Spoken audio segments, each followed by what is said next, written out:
right, hello everybody. Welcome to the Behind the Seeds tour here at the land. My name is Amy. I'm a plant science intern in our greenhouses here, and I'm going to be the tour guide today. We will be about an hour to an hour and 15 minutes is our time frame. Does that still work with everybody's schedule? Does anyone have any dining or fast pass that might conflict with that? If you have any issues throughout the tour, feel free to let me know. I'll grab an escort out for you, so just let me know. We will start in our Integrated Pest Management Lab. We're going to be seeing our Biotechnology Lab as well as the 4 main show greenhouses and fish farms that you can see on the boat ride. You're more than welcome to take photos and videos as well if you're interested in doing that.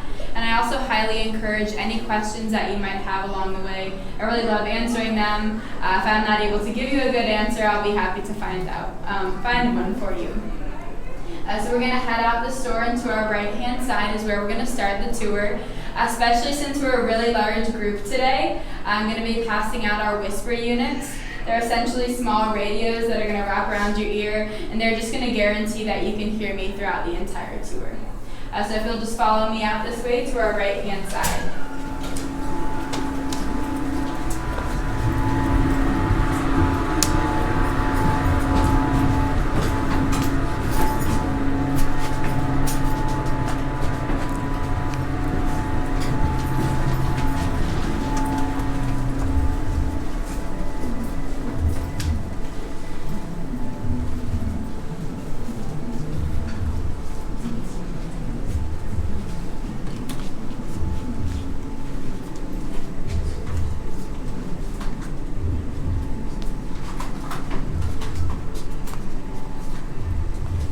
Alright everybody, so the blue lanyard is going to go around your neck like a necklace. And then the earpiece is very similar to headphones. It'll wrap around the back side of your ear. Once you turn it on, you should already be able to hear the audio. You are able to adjust the volume. If you're having any issues, just double check that you are tuned into channel 7. That's on the front side of the radio. Sometimes you have issues with that if you're on another person's tour, so just double check that if you can't hear me. However, if you do have any issues with them, just raise your hand if you need any assistance at all. I'll be happy to help you. Give me a thumbs up if you're good to go and you're able to hear me okay. Raise your hand if you need me to replace it for you. Alright, awesome. Looks like we're ready to go then. Who in the group, I always like to start off by asking, is anybody here a farmer? Are you a home grower? Do you have plants? Or what really brought you on the tour today? Just interested in learning more? So does anyone have a background in farming? Alright, well IPM then, Integrated Pest Management, that is what this lab is called. We do have over 150 different crop species in our greenhouses. And as you can imagine, that attracts a diverse amount of insect species that would like to feed on our plants. So integrated pest management is how we control the pests in our greenhouses without relying too much on chemical controls. So IPM, it sounds like a relatively new phrase, but it really incorporates some old ideas. So it constitutes 3 main things. The first one, these are called cultural controls. I'm sure many of you already do them at home, you just might not be aware of it. So this can mean just cleaning your pruners off, putting a fence up around the plants, or even just taking a diseased portion of the plant off. Secondly, we do use chemical controls, so that is the second category. Here at the land, we exclusively use soft pesticides, so this tends to include things like horticultural soaps and oils. And then finally, probably the most innovative part of IPM is the use of biological controls. So if you're unfamiliar with these, they're essentially natural relationships that have been established between species or insects in the wild, and we are using those relationships here to reduce the presence of the pest while not having to rely solely on chemical controls. So just to reiterate that point, I will be showing you a video of an example between 2 different insects that kind of exhibits one of these relationships. So we want people to know that not all insects are a problem.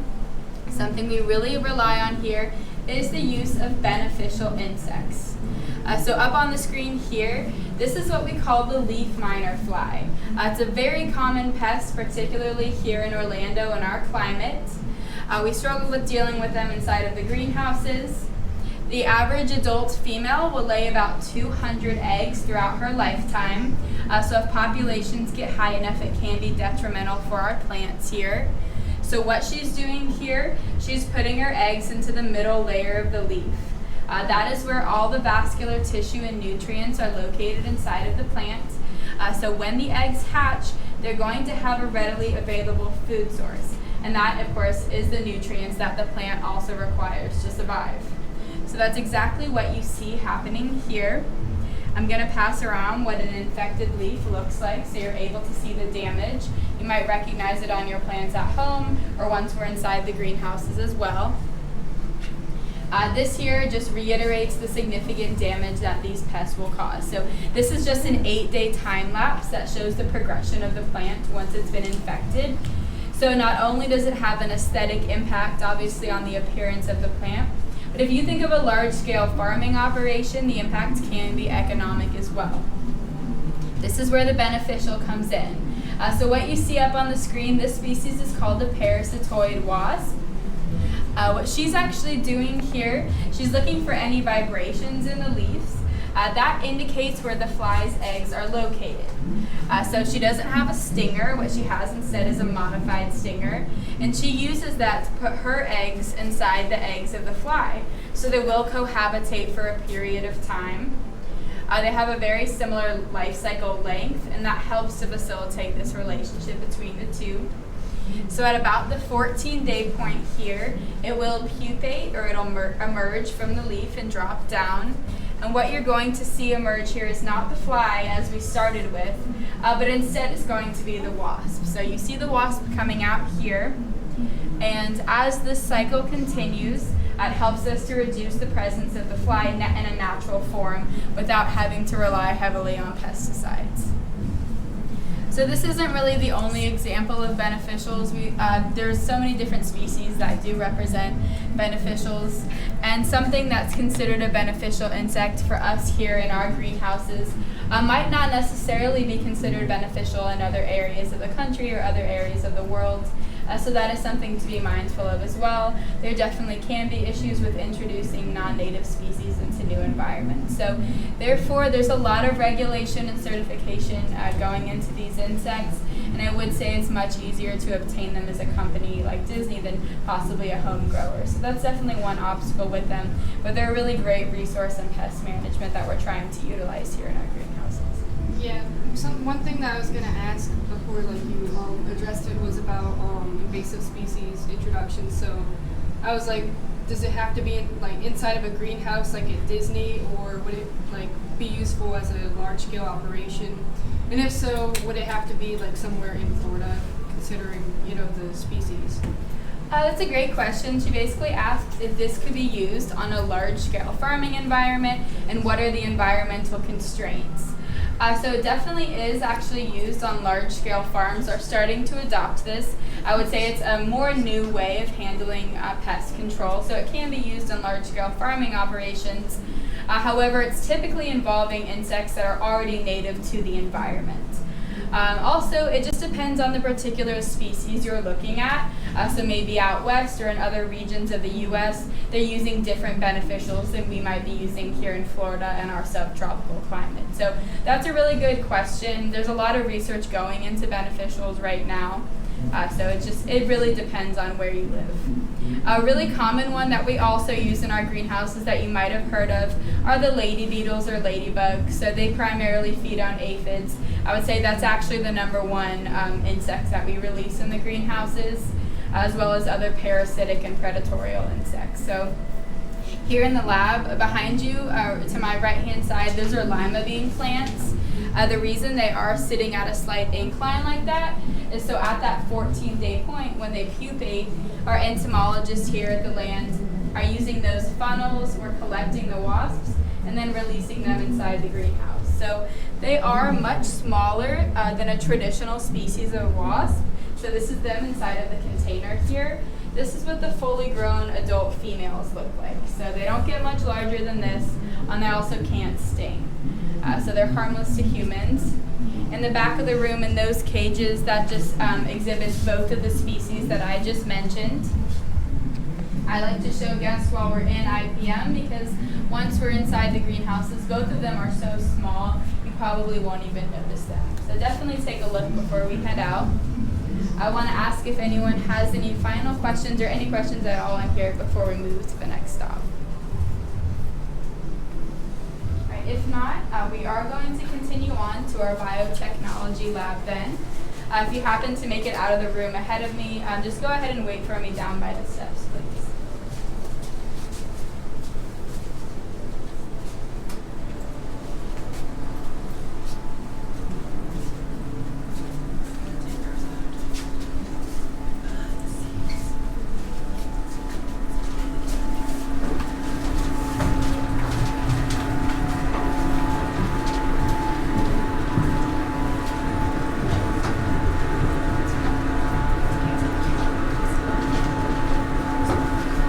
Everybody, so we do always take a look at our Biotechnology Lab from the outside viewing window.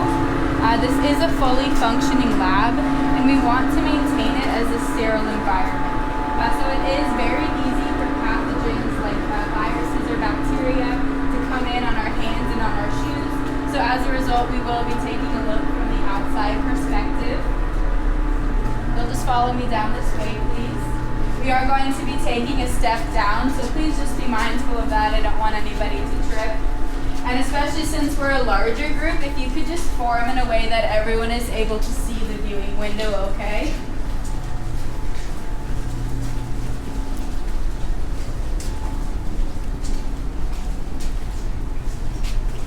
So biotechnology, maybe all of you have heard the word before, but you might not be aware of what it means or what it's being used for in the plant production industry.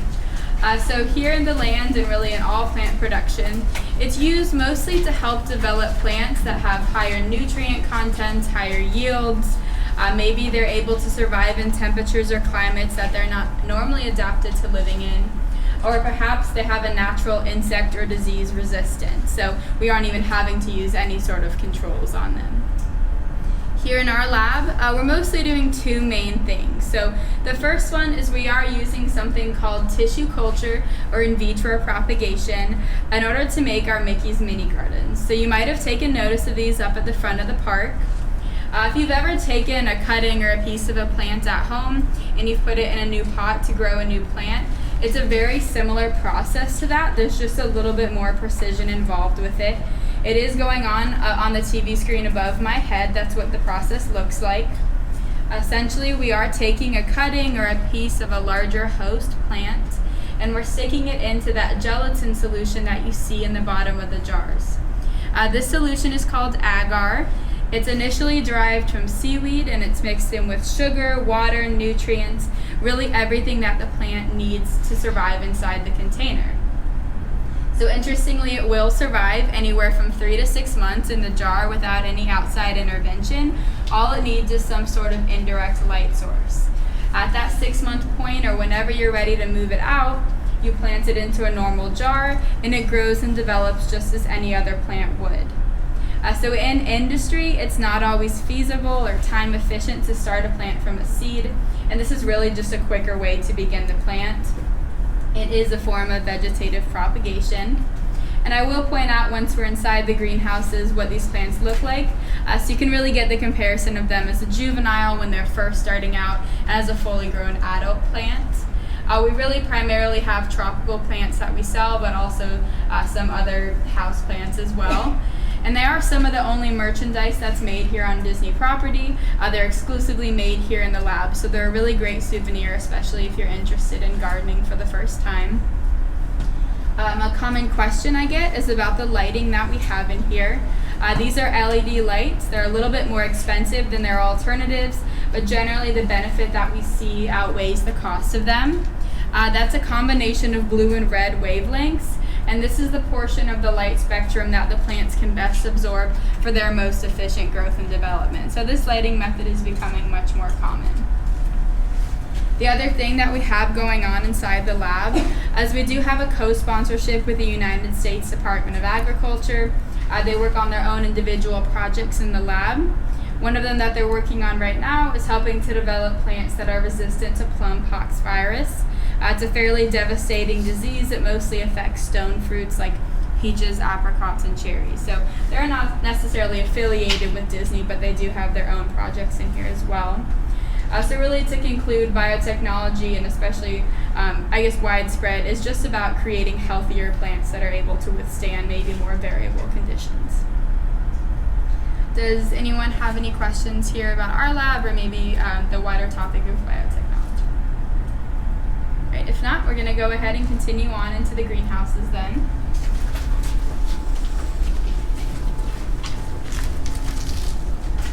So we just have 2 rules for everybody. Like I was mentioning, we have over 150 crop species, and a lot of them do end up in our restaurants here at Epcot. So our first rule is that you don't touch any of the plants. It's really for their safety as well as yours. The second rule, especially since we're a larger group, we just ask that you try to stay with the group the best that you possibly can. But again, feel free to take as many photos and videos as you like.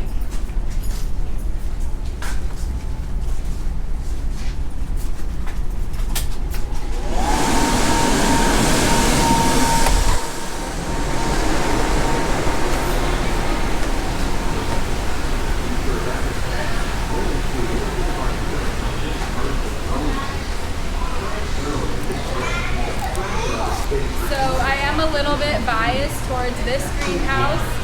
This is where I work and where I mostly take care of the plant, so I'm a little bit partial here. But each of our greenhouses has a name, and that indicates what we do in that greenhouse. So this is called Creative, and that's because we're really trying to showcase all of the different and unique ways that plants can be grown. So if you're like me and you're from an urban area, and you think of agriculture as just being miles and miles of one crop, what we really want everybody to know is that doesn't always have to be the case. So something that you'll have in this greenhouse and really throughout all of the greenhouses is the use of vertical farming. This is a great way to grow plants, mostly for space and water efficiency, but it also can be implemented in cities easier. That helps to reduce costs typically associated with transporting food. In addition to vertical farming, everything that you see being grown here is also being grown hydroponically. So does anyone in the group know what hydroponics is, or have you ever used it before? Well, if you are unfamiliar, essentially it just means growing plants without the use of soil. So it's a really common misconception that plants have to have soil in order to grow. In place of that, you are using a water and nutrient-based solution. So we say that regardless of species, the plants do need 5 things, and those things are light, water, air, nutrients, and support. So normally I talk about this system to my left here in relation to support. This conveyor belt is an example of aeroponics. So if you take a peek inside the conveyor belt, or even here on the outside, you'll notice that the roots are not submerged in any sort of media. They're actually just freely suspended in the air. And as the squash plants rotate around the conveyor belt, they are being misted with the water and nutrients that they need to survive. Those poles there, that's what supports them. It anchors their root system.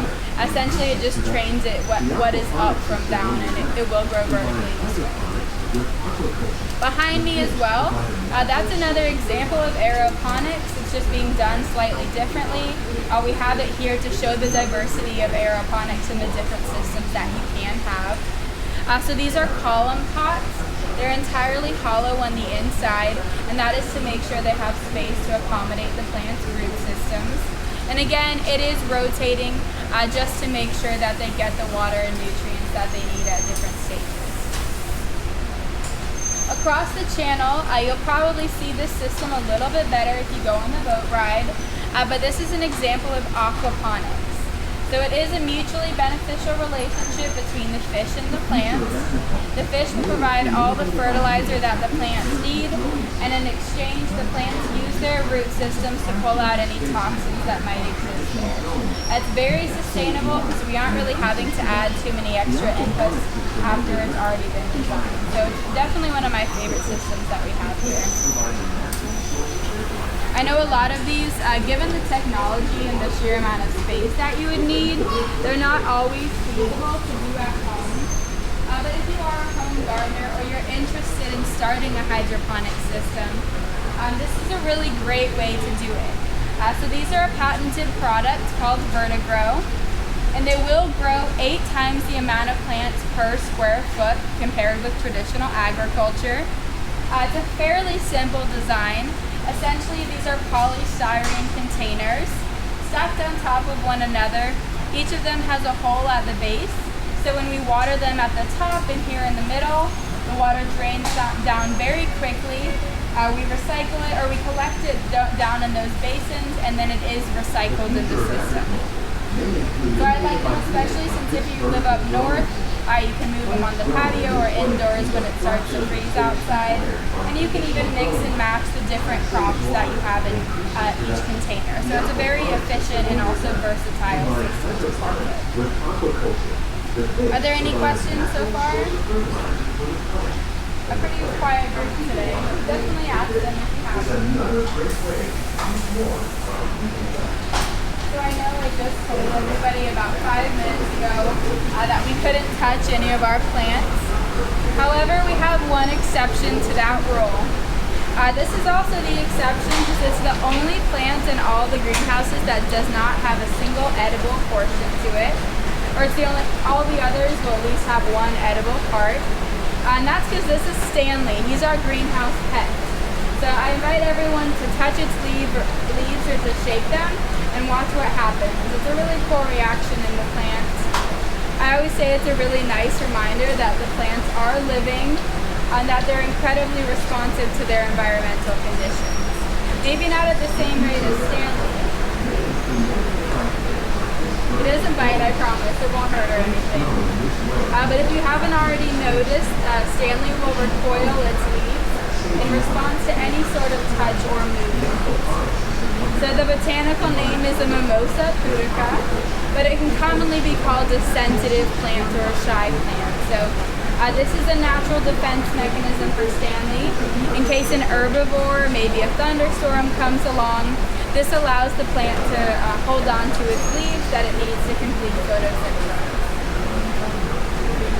The actual physical mechanism happening inside the plant is due to turgor pressure.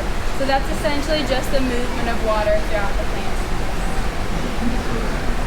Can you explain more of that? Basically, in response to touch or movement, it creates a buildup of water in the leaves, and it forces them to be drawn in closer to the stem. So it's basically the water's all traveling inward, and that forces the water to shut, or the leaves to shut in response to that. I've noticed they all close up at night, so I think also atmospheric changes and pressure will affect the way the leaves are drawn in as well. It's incredibly adapted to a number of different climates. You'll find it all over the U.S. and the world as well. So it is actually considered an invasive species or a weed in many areas. And that's why we never really carry it in our Mickey's mini gardens. But it's a really cool plant. You've probably seen them before. It doesn't take too long for the leaves to reemerge. It's really just about 10 to 15 minutes and they're going to open up again. That saves water and increases production. The aquaponics system will direct provide hydroponics with aquaculture. The fish provide a natural source of fertilizer. Okay, so this next system I just completed again about 10 to 15 minutes ago, so the plants are very young. But an even easier way for you all to do hydroponics is here with our home hydro system. So it's also the same as the bucket that you see by the water. We just like to show the differences. So you can use whatever you have available to you. But basically the plants start out as a seedling or as a cutting in our media called rock wool. So as I said, we don't have any soil in any of the greenhouses. We do have alternatives though. This is a great example. It's derived from volcanic rock. It's spun like cotton candy, so it's almost identical to building insulation. And that's where they start, and that's what we're using here in this system. Then the polystyrene essentially secures them so they can float. And the roots, once they start to form, will just freely suspend in the water. A lot of people ask how it's possible, as it is very easy to overwater a plant. And when you overwater them, you're really just suffocating them or depleting them of the oxygen that they need.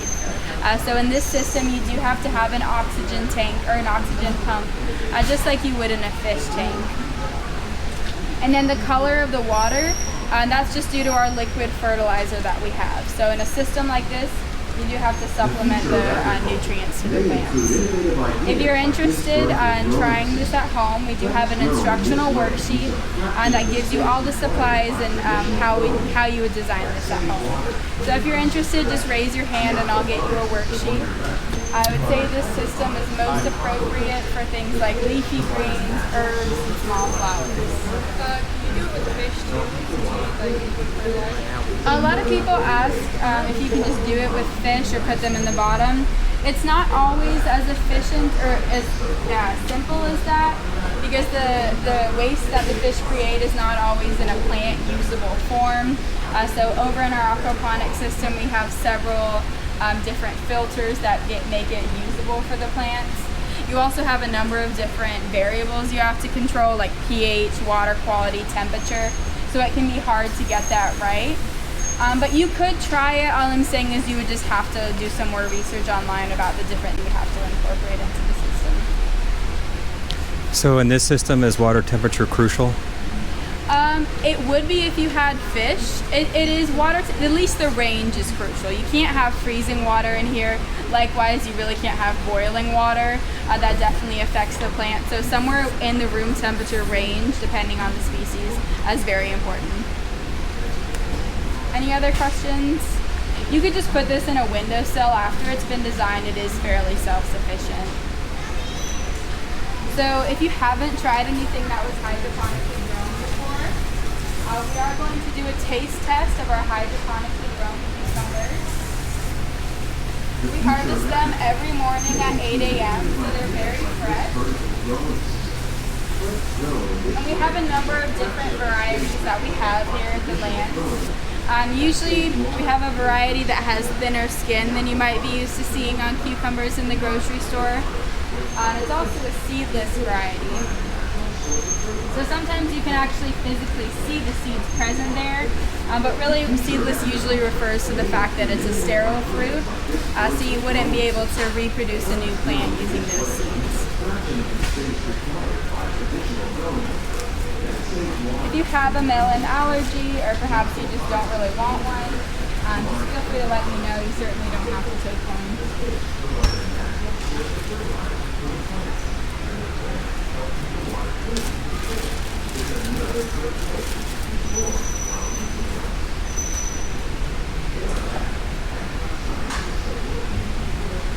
So cucumbers are a really rapidly growing plant. They do have the potential to grow about 6 inches to a foot a day if they're in their right environmental conditions. So that's why they really constitute about 30% of all the produce that we harvest in all the greenhouses.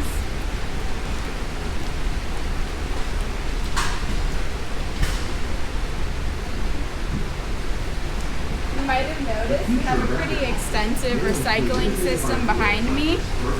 And that's because we're very proud of the fact that we are the first department here at Disney World to become zero waste. So we do recycle about 99.2% of the waste that's generated in all of the greenhouses here. So if you have your toothpick or anything else you would like to throw away, if you'll just put it in the appropriate bin, it really helps us to be able to recycle.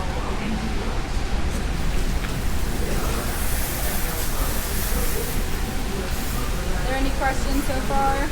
How did you become a So a little bit about myself. I'm a recent graduate of University of Florida. So I graduated with my degree, my bachelor's in plant science. So most or all interns have a background here in environmental science. And then we're a part of the professional internship program.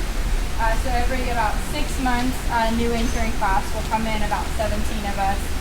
So you would just apply online if you're interested and you have a background in ag. So they usually will post applications for the fall semester in January if you are interested. But The future of agriculture may include innovative ideas like this Do you have like any other internship like opportunities? Because I'm not in plant science, I'm in ecology. So ecology would be fine. It's really just a background in environmental science. I know that Animal Kingdom offers a whole host of different environmental and ecology-based internships as well. So if you just search something online or look on Disney's job board, a lot will come up as well.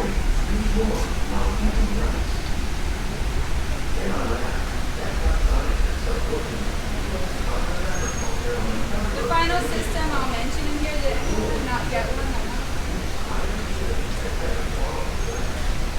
The final system I'll mention in here is over to, I guess, our far left now.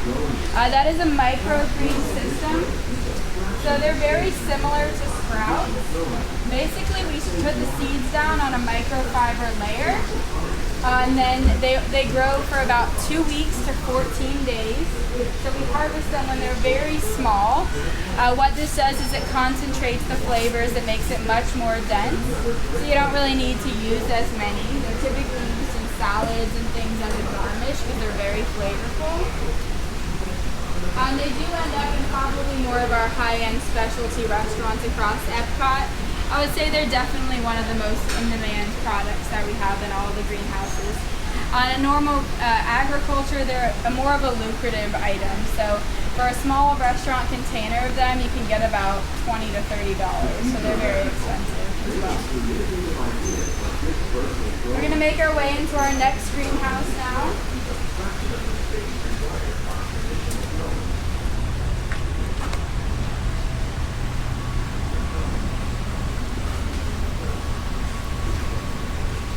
So before I even say anything else, if you hear a loud popping sound, do not be alarmed by that.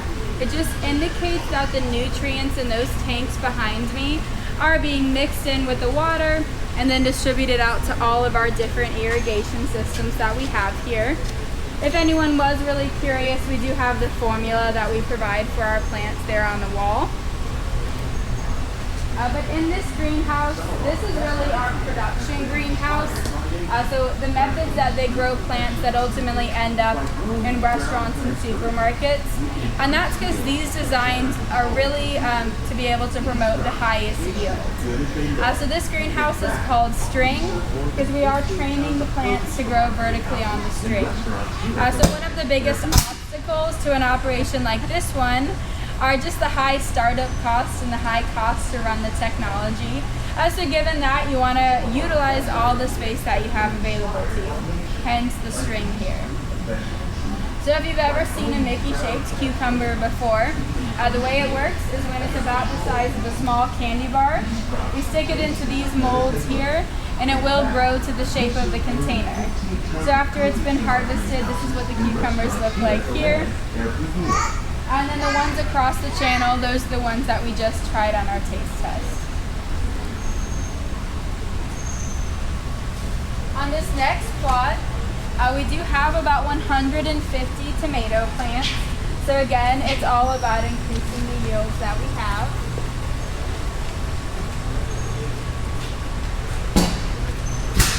This design is called lean and lower. So as the plants are trellising the string and growing vertically, we'll move it over and down about a foot.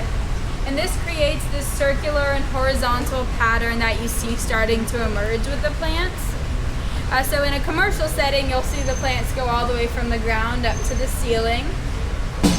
But aside from space efficiency, another secondary benefit of this is it concentrates the fruits of the plants very low to the ground. So when it comes time to harvest, it makes it much more time efficient and easier to be able to get them. On the next plot is also the same variety of tomato that I just pointed out. But the reason it's sitting as a solitary plant instead is because we're trying to get it into a tomato tree, basically. So in just a few months to a year, the plant will grow all the way up and over the entire trellis, just like you see with some of our other designs. We do hold the world record for the most tomatoes on a single plant, and that was about 34,000 tomatoes in the plant's lifetime. So we're really trying to be able to break that goal here with this one.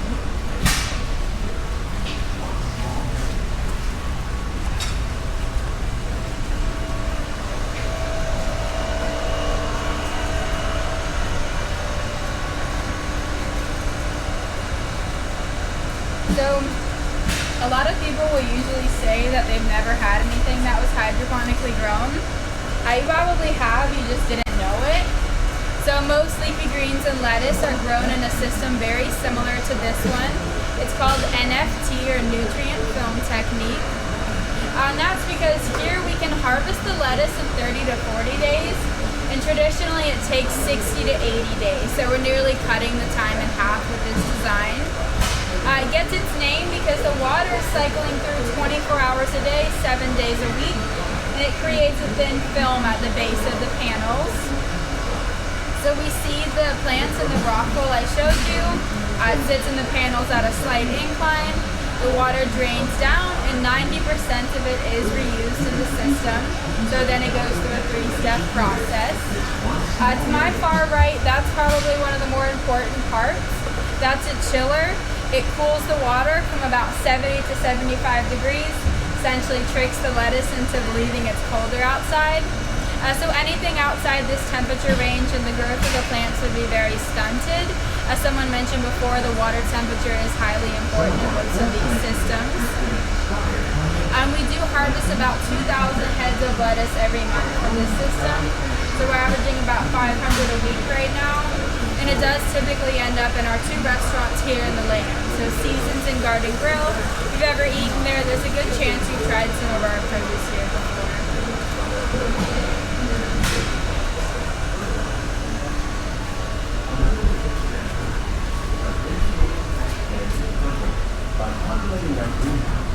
This next plant is definitely one of my favorites in all the greenhouses. It might be unfamiliar to some of us in the group because it is native to Southeast Asia and Australia. We don't really have too much of it in the US here, but it's called a snake gourd. So it tastes a lot like a squash or a cucumber, and the fruits here, they will grow to about 6 to 7 feet in length, as you can tell already on the plant. And they are eaten at a more immature stage in their life cycle. So when they're still green is when they're eaten, and then they start to transition to that bright orange color that you see on the plant.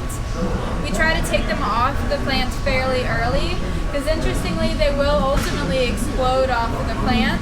It makes a big mess for us in the greenhouses, so we try to avoid that and get it off. But overall it's a really unique plant. It's definitely one of my favorites in the greenhouses. Are there any questions at this point? So we're going to make our way into the next greenhouse. Here, feel free to have some water if you'd like. It'll be our last water stop, and a seat as well if you would like it.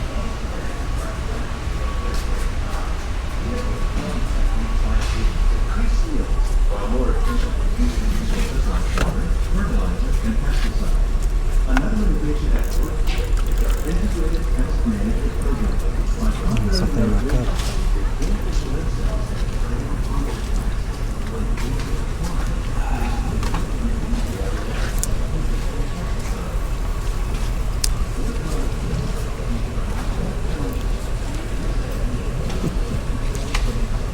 So this greenhouse is called Temperate, Come on in. and that's because this is where we have a lot of plants that are adapted to more dry and arid climates.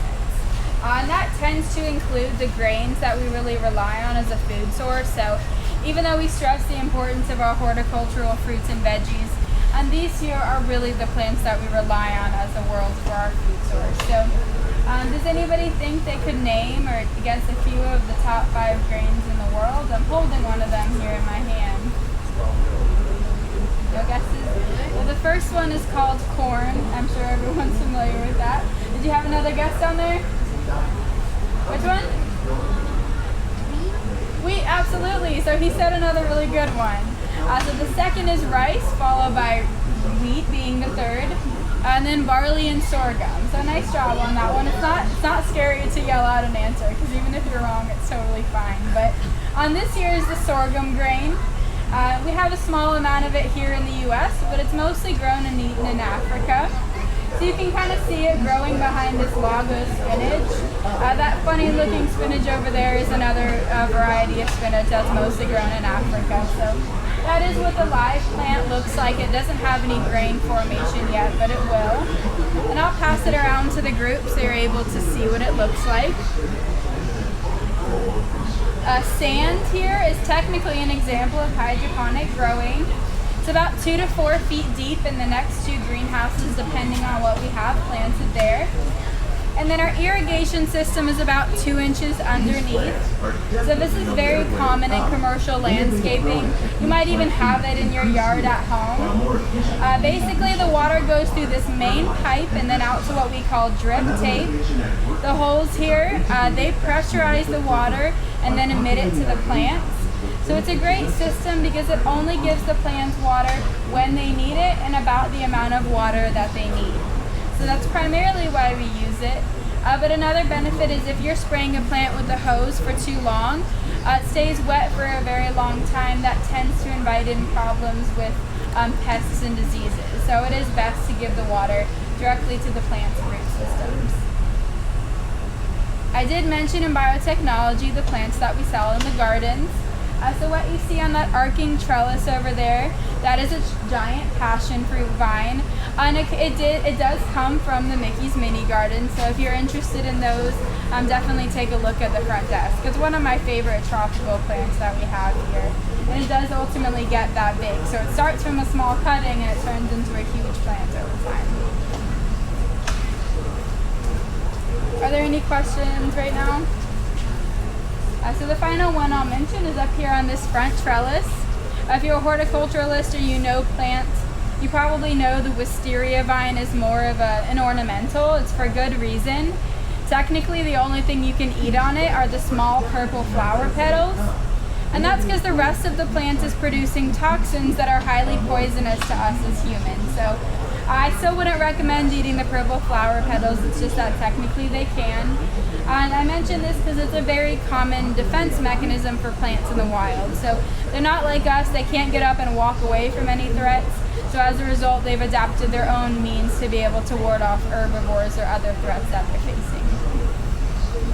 So if we don't have any questions, we're just going to continue throughout the greenhouse then.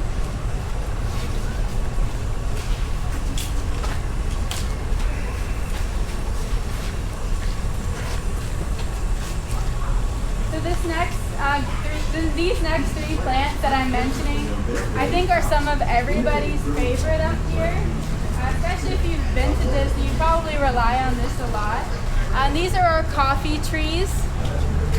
So the reason a lot of people do ask why coffee is such an expensive plant, and it's for a couple different reasons. So it does take 70 to 140 coffee beans just to provide, 70 to 140 just to give us 1 cup of coffee. So even on these 3 trees here combined, we'd only have several cups right now. And I really think that helps put it in perspective, the amount of plants it takes to provide enough for the entire world. It's also what we call an indeterminate crop. So that means it's producing fruits at varying points at time, not necessarily all at once. So that requires someone to harvest off of them almost every single day. Therefore, coffee is also a very labor-intensive crop. Another reason it's expensive. But the coffee bean is actually found in what we call the coffee cherry. So you can see these on the branches along the plants. We've kind of pruned it back so you're able to view them. But you can see the different life stages of them. So when they're bright red or dark red is when they're almost ready to be taken off and harvested. And then you can see when they're green, they're fairly young.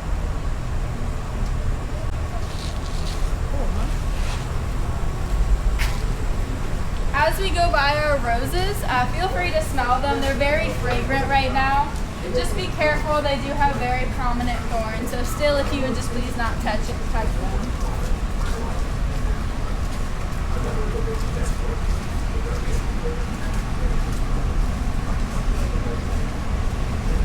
This first citrus tree that you're seeing in the line of citrus, this is a 9-pound lemon. So that is the size that these lemon fruits will grow to be. The largest that we got off this tree was 15 pounds. So just one of these produces about a gallon of lemonade. And they're just like a normal lemon. They will turn yellow and they will taste very similar to a normal lemon. You can see a cluster of them growing on the tree. So definitely take a look at that as you're passing by. A common question I get if this is really a natural plant, and it is. This is a natural variety of lemon. It was found in someone's garden here in Florida. So definitely take a look at that as we're passing by.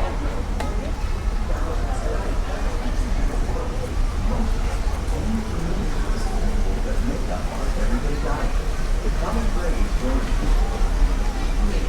sorghum and milk plus rice account for nearly 2/3 of our global consumption.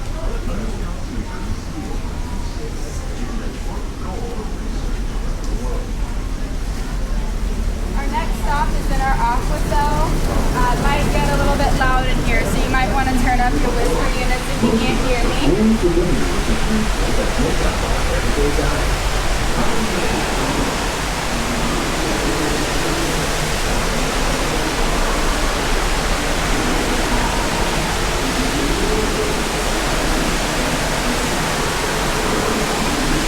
So if you have been on the boat ride before, you've heard that we harvest about 5,000 pounds of fish annually for our restaurants. All of that comes from our small aqua cell here. Aquaculture is really just a fancy word for fish farming. So fish farming does contribute about 50% of the fish that we eat annually. It's really a matter of sustainability. So if we took fish from their natural bodies of water at the same rate that we're eating them, we would quickly deplete those natural populations. So that is why we have fish farming as an alternative. Interestingly, it is the fastest growing sector of agriculture right now at about 10% every year. So it is becoming more common. I'm usually pretty hesitant to say that we have some of our freshwater shrimp in this middle tank. So does anybody see it? We should have one in there. Alright, so our freshwater shrimp here, unfortunately they're very aggressive and territorial. They do fight amongst themselves, so we do lose them from time to time. That's why we only have one here. You'll probably notice it's a male.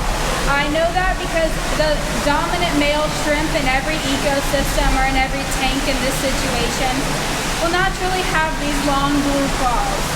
So that gives them the advantage when it comes to fighting between themselves. They are very, very aggressive, even though they're small. They're similar to snakes. The way that they will routinely shed what's called their exoskeleton. So that's essentially their outer layer. We were lucky to collect a couple of them here. That white coloration indicates that they're calcium dense.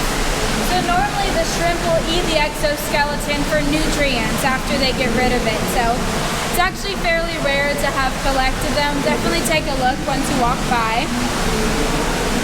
I'll talk about the other species that we have when we get to the other side. I know it's kind of loud in here. But I'll mention that the red color lighting that we have in here, that just helps us to suppress the growth of algae inside of our fish tank. So it makes it easier to clean when it comes time for that.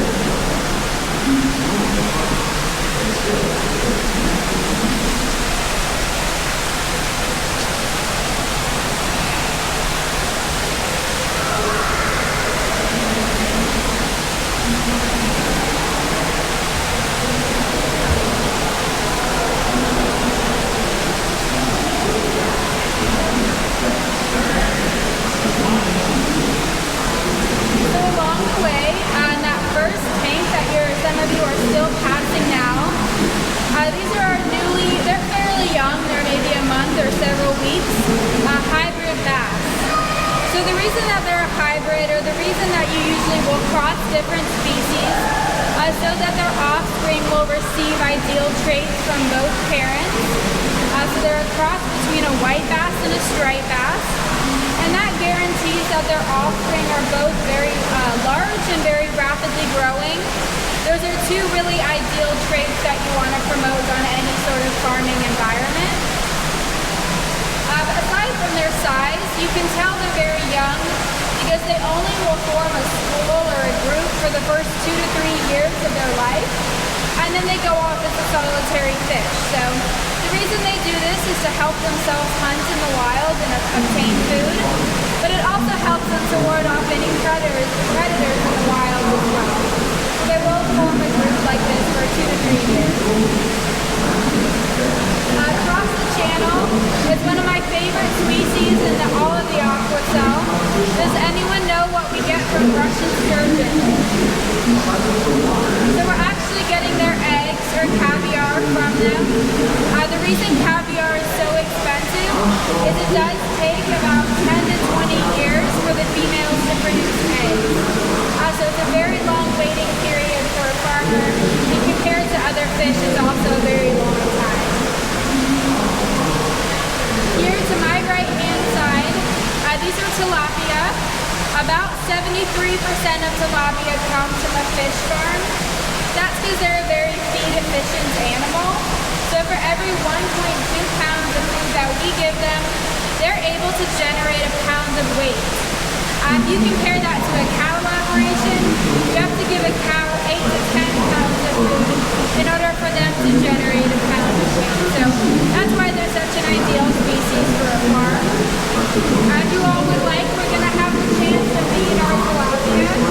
So if that's something that you're interested in doing, we ask that you just gather around the tank and cup your hands over the water so we're not feeding any other insects. I also ask if you'll please not touch the fish or touch their water, but they do tend to splash. They get very overexcited, so just be mindful of that. You're free to give them the food however you like after I give it to you if you want to do it all at once or maybe a little bit at a time.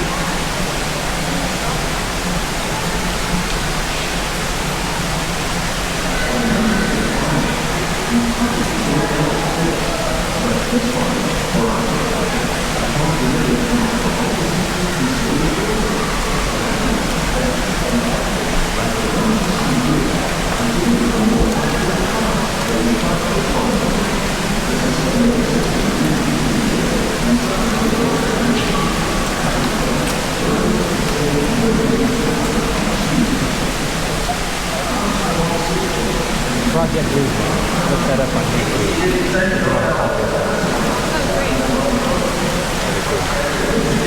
It might take me about a month to get it up there, so I gotta produce it. Take a little while. I wanted to take a video of it, but my phone ran out of Yeah. This will be good.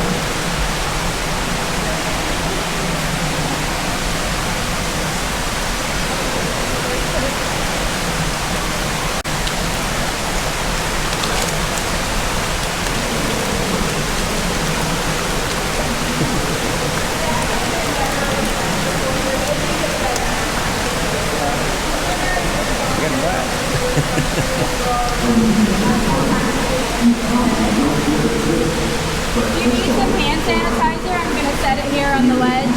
I know the food has a really strong smell, so feel free to take some if you would like it.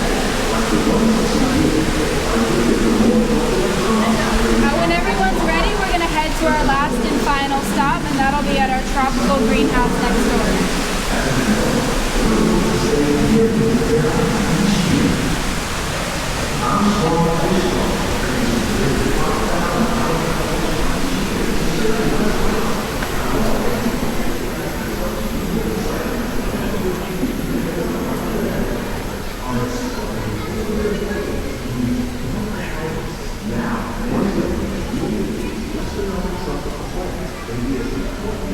Just so everyone knows, on these first two trellises, I am going to mention these plants, so if you want to get a comparison of what they look like. On the first trellis is the vanilla orchid, and then on that back one where the large fruits are, that's the fluted pumpkin. I just want you to look at them now because I'm going to show you in pictures and talk about them in a second.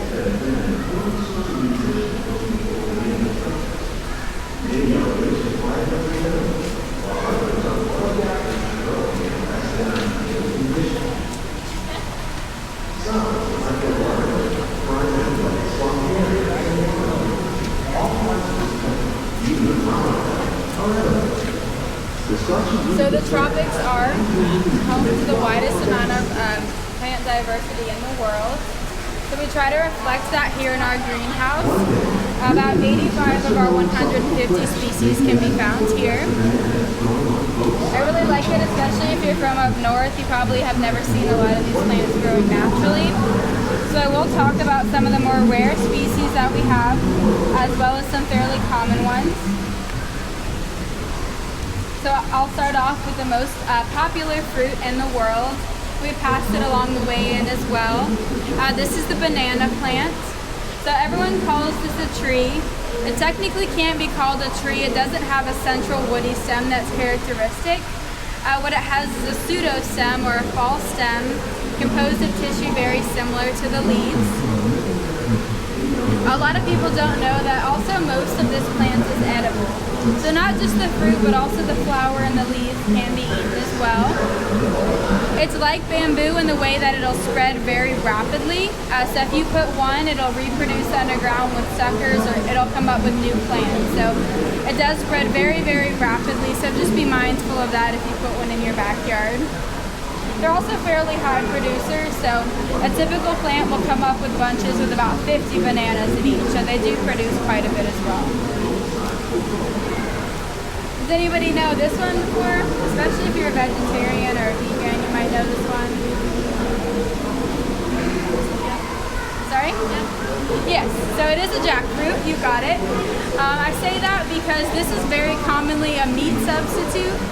So you'll see jackfruit tacos and jackfruit burgers. And that's really because of its texture is almost like pulled pork. It's very similar to durian in the way that it produces a pretty strong smell. So that does tend to ward people off from eating it. But I think it tastes like a little bit like a mango and a banana together. It's got a pretty strong flavor as well. But it is the largest fruit in the world. So this will get up to about 110 pounds at their largest point. She's from the Philippines, that's why she knew that answer. Oh, really? Oh, that's awesome. So it's fairly common where you're from then. Yeah. You probably know more about it than me since I haven't really ever seen it before. That's awesome. This is one that we have in our Mickey's Mini Gardens. So to my left-hand side and to my right as well. This is the dragon fruit. It's another tropical plant. Really, it produces, depending on the variety, it has several different looking fruits. What we have at the land is this bright red color, but what you normally see in the grocery store is this white variety. The only real difference is the sweetness of the fruit. And they're also very slow growing. So if you buy one of the gardens, it took about 8 or 9 years for them to get to this point. So just be mindful of that. They're very slow growing. I always recommend though, if you buy one, stick it in the freezer before you eat it. And then when it comes out, it's a lot like a sorbet. So it's probably the best way to try the dragon fruit. I highly recommend it. It's another one of my favorites. And this is the one that we passed on the way in. This is the fluted pumpkin. So you can kind of tell by the resemblance to a pumpkin on the inside. It's a vining plant native to Western Africa. And what you're really taking here are the seeds. You can take them out and roast them like chestnuts. So that's the edible portion of this fruit. It's a good example of a plant that needs cross-pollination. So you have a distinct male or female plant that can't pollinate itself. I should mention that we don't have any insects in here that do that for us. So the other interns and myself, we are responsible for pollinating all the plants here that need it. And then I'll mention, this is my favorite plant. This is the vanilla orchid. So we sometimes have it in the gardens. We passed it on the way in. This is the second most expensive spice in the world for a number of different reasons. So it's cultivated on a large scale in Western Africa, but the pollinators are native to Mexico. So without those pollinator populations, you do have to manually pollinate the plants on a very large scale. It's very time consuming. And it only flowers for 1 day. So you have a really short window of time available to obtain the vanilla. Even after that point, it takes 3 months to dry out the pods for vanilla extract, and an entire 12 months to dry them out for vanilla. So that gives you some insight onto why it's so expensive at the grocery store. If you did get it in the Mickey's Mini Garden, you also have to manually pollinate. So be mindful of that if you do get it. Then I will follow up with the world's most expensive spice. Does anyone know what this is? This is saffron. So saffron, it does take 80 to 150,000 of these flowers just to give us 1 pound of saffron. Even then, it's harvested entirely by hand on a mass scale. And you're only taking the male parts of the flower. So that's this purple-red color that you see. So very small producing, it doesn't produce much, I guess, per flower. Are there any questions? So I will conclude with our final plant here, our Mickey Black Pepper to my right-hand side. This is the oldest plant in all the greenhouses right now. It's about 16 years old. So of course the black pepper doesn't naturally grow as a tree, but obviously as a Mickey either. It's something that we prune it or we train it to be able to do this. If you've ever noticed different color peppercorns, a really different taste as well, that just has to do with when it was harvested off of the plant. So it's not really a variety or species thing, it just has to do with the harvest date off of the plant. So this does really conclude the tour. I always finish by playing our spice challenge. So the way it works is a few of you, if you could just give me a number 1 through 40, I'll give you one of the spices that we can grow in our greenhouses. Then you can pass it around to the group, open it up and smell it, and then we can all just try to take a guess at what you think that spice is. So if I could get a few volunteers. Give me a number? 17. 17. Alright, you want to try to open it up and smell it and tell me what you think it is? Alright. It can be very difficult. So does anyone have any other numbers? Similar, if you just want to see a certain spice, there's a good chance that we have it. So feel free to ask, I'll look for it. It looks familiar and it smells familiar, so I'm going to say pepper. Yes, you got it. Awesome. It is black pepper. So you can kind of notice the different color peppercorns I was mentioning. You want to pass them around so everyone can smell as well. How about 15? 15.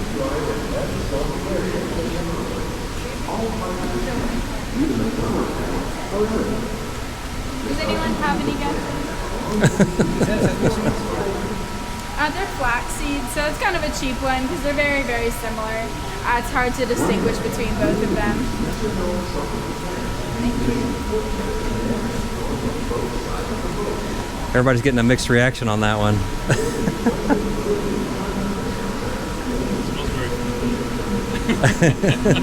A lot of them kind of evoke some sort of memory or familiarity, but you just can't always place. Like rosemary. What number was it? 15. 15.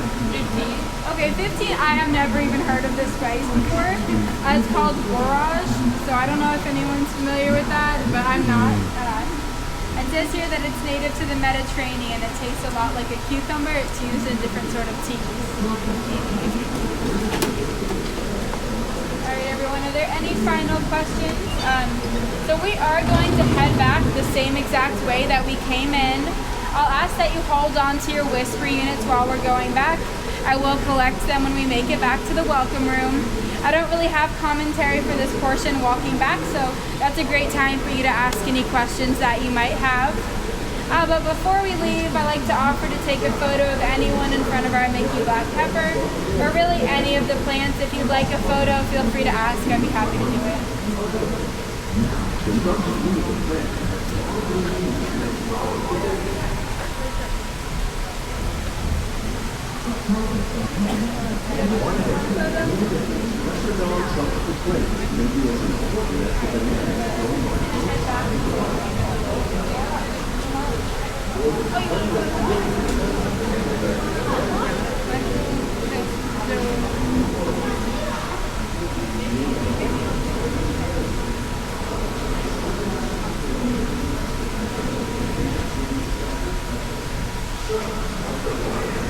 might not be careful.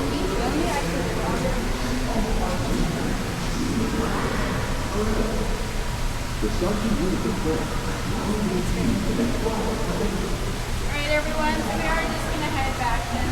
If you'll just follow me this way.